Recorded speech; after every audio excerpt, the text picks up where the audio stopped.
The first attack was against these houses. The settlers came dressed in soldiers' clothing and started attacking and destroying everything. We never saw something like that from the soldiers. Before, we received a warning letter, but this time, the settlers just came in soldiers' clothing and destroyed everything. Hamanda says his family has lived on this land in the Hebron Hills for centuries, herding sheep and cows and cultivating olives. The settlements, he says, are getting closer and closer.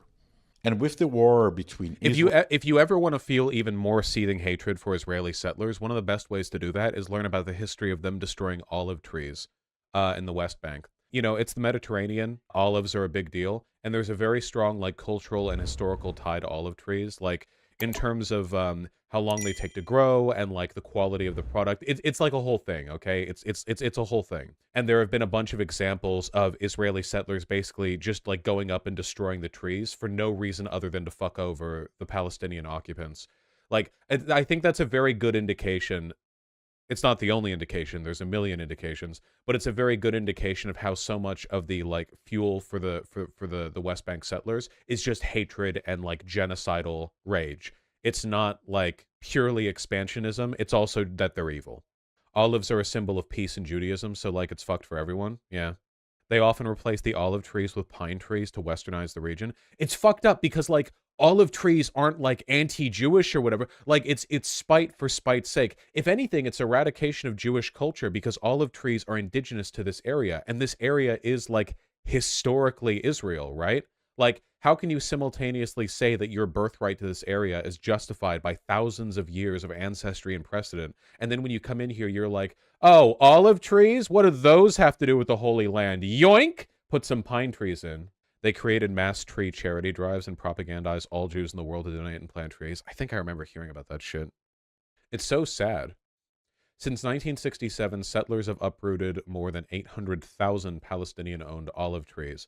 The burning of olive trees in mass swaths of agricultural land in the village of Burin in Nablus in July stands out as a tragic reminder of the ongoing theft. Yeah, it's shit like this. Like, they just go through and destroy the trees. Olive trees can take up to 20 years to grow back and become productive again after an attack, yeah.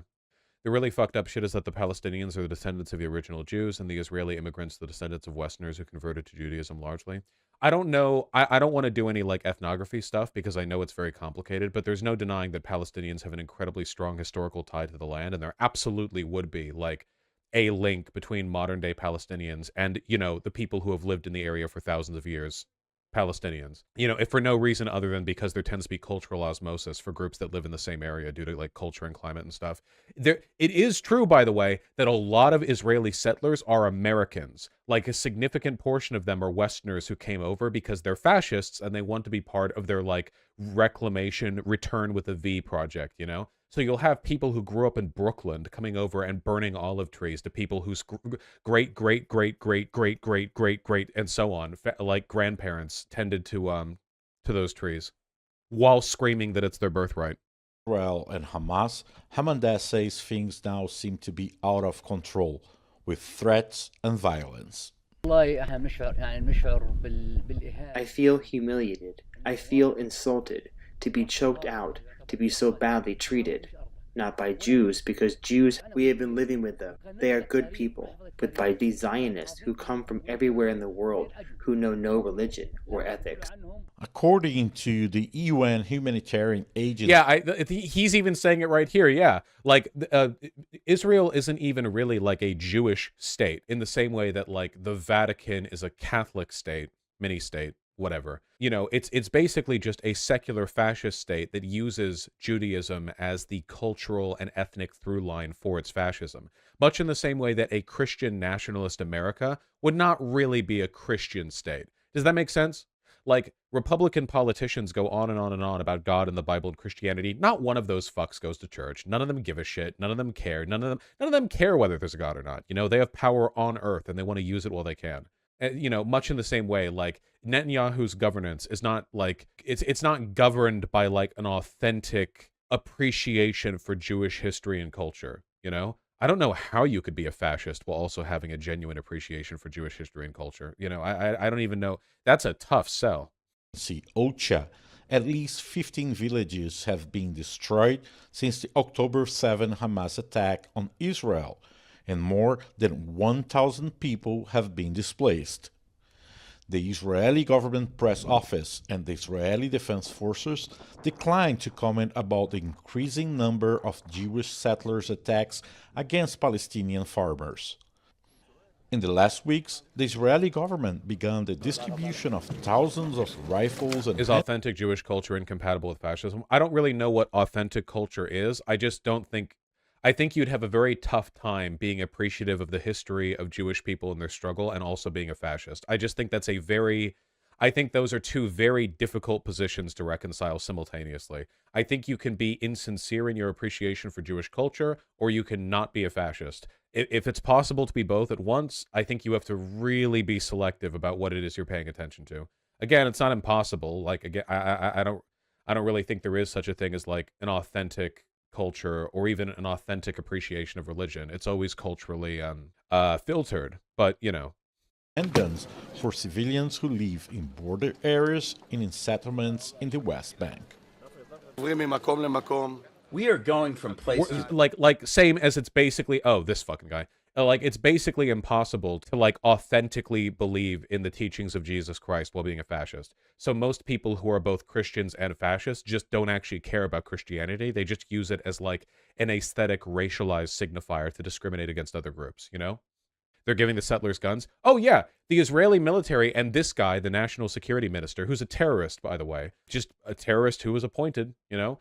They frequently, I don't know how frequently, but fuck, this dude's face is scary. Hand guns out to settlers so that they can menace and extrajudicially murder Palestinians in the West Bank. Place, giving out these firearms. This saves lives. Every rifle, every pistol that we are freeing up with the issuing of licenses can save a family.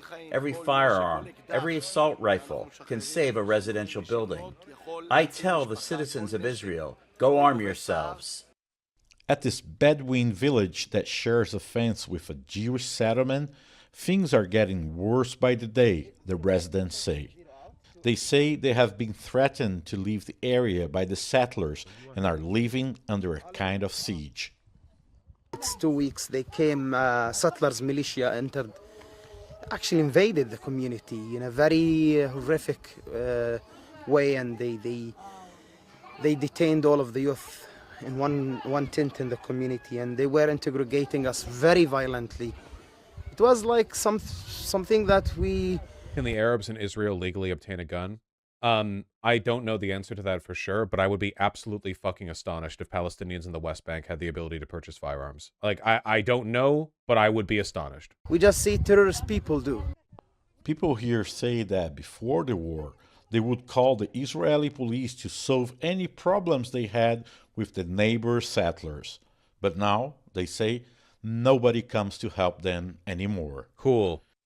Ian Buesha, VOA News, Hebron. Yeah, who said it in chat a second ago? This is unironically some, like, Rwanda shit or whatever. Like, you have two ethnic groups, one, like despising the other in a shared area. One of the ethnic groups is being given a fuck ton of weapons, and the police stop answering calls from the other group. Like, the impression that I get right now, basically, is that if everything went dark in the West Bank for, like, 1 week, there would be, like, the purge would happen, and then there would just be no Palestinians in the West Bank. What did the Palestinian guy mean when he said the police had helped them before? What he means is that it used to be the case that the police would pretend to uphold, like, an egalitarian state and would arrive to help settle disputes. But now, like, the police aren't even bothering to show up, basically giving implicit permission to the settlers to do whatever they want, which they are. They're killing Palestinians in the West Bank and taking their territory. Right now, as we speak, there are settlers that are arming themselves to go take over another village. There's no ambiguity to this. This is literally, you live ostensibly in, like, a free and equal state, and a bunch of quote-unquote civilians who are armed by the military and given permission by the military are approaching you. The police won't answer your call, and they are going to kill you or force you out, then take your land and build settlements there. Like, it's that simple, you know? I just checked. It's legal for an Arab to buy a gun in Israel, but since it's not a guaranteed right, there is an arbitrary list of requirements which makes it very unlikely or flat out impossible for Arabs to get them. Okay, gotcha. The poll tax of gun rights, gotcha. Yeah, Palestinians aren't even allowed to use all the roads in the West Bank.